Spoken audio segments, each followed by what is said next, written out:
And those higher crude prices are creating not just a political crisis, pretty soon they could push the world into recession too. And this is a story we've been focusing on this show. In America, the first domino has fallen. It is the stock market. US stocks have officially entered bear market. What does that mean?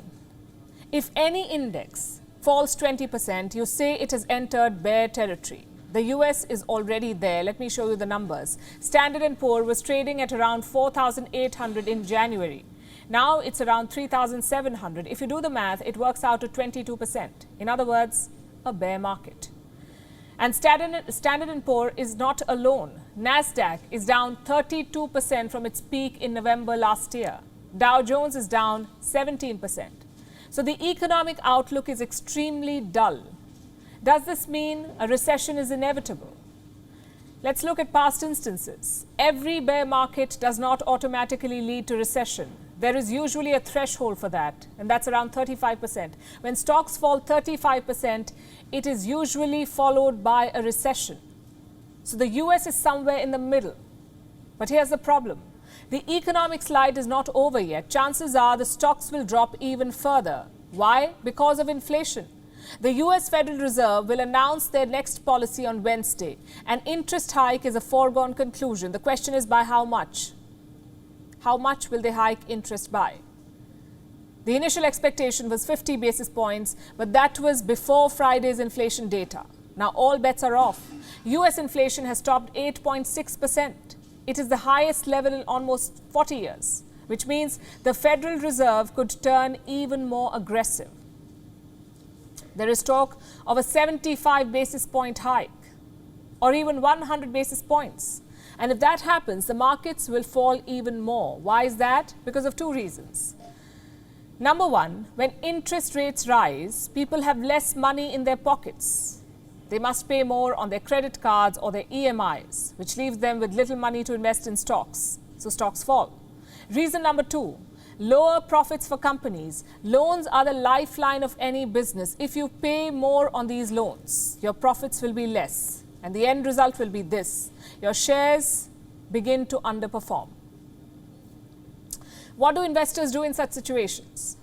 They pull out money from the stock markets. Instead, they look for safer investments. For ordinary people, that could mean boring instruments like a savings account or maybe a fixed deposit. Basically anything to keep their money safe. Bigger investors will still look for returns, but less risky options. The most popular one is the US Treasury bond. The 10-year bond is almost 3.3% up, its highest level since April 2011. So institutional investors are putting their money in bonds, and the numbers support this. In April, investors pulled out $27 billion from Standard & Poor. In the same month, they pumped $6 billion into the bond market. So US stocks lost $27 billion. US bonds gained $6 billion. What explains the shift? A desire for security.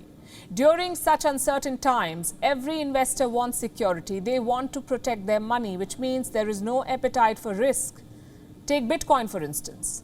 It is a highly volatile form of investment, not even legal in most countries. Bitcoin is down 53% in the last 6 months. It was trading at $48,000 in December. Now it's worth $21,000. When Bitcoin falls, the entire crypto market collapses. Guess how much money has been wiped out? Roughly $2 trillion. $2 trillion. That's how much crypto investors have lost in the last 6 months. $2 trillion. These factors do not just impact the US, they have been globalized. India too is dealing with the same challenges. Wholesale inflation is up 13.9% in India. It's the highest level in almost 3 decades. So just like the US Fed, India's RBI too will have to hike interest rates. The first hike was 40 basis points. The second was 50 basis points. How big will the third hike be? That is what Indian investors are looking at. And these are predictable factors. Inflation, interest rates, all of these things are factored in by the markets. But here's what you cannot factor in. Random supply chain disruptions. The war in Ukraine is one example. Another is the truckers' protest in South Korea. It's happening as we speak. More than 6,800 truckers have struck work across 14 sites. What do they want? They want to extend pandemic relief measures. South Korea's government wants to remove the minimum wage scheme. The truckers want to keep it. So far, their strike has affected trade worth $1.2 billion, but the impact is localized. Only South Korea's economy has been affected so far.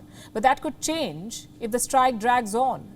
South Korea is a leading producer of semiconductors and automobiles. Both sectors need trucks for transportation. So the strike in South Korea could soon add to your economic pain through more expensive gadgets or longer waiting period for cars.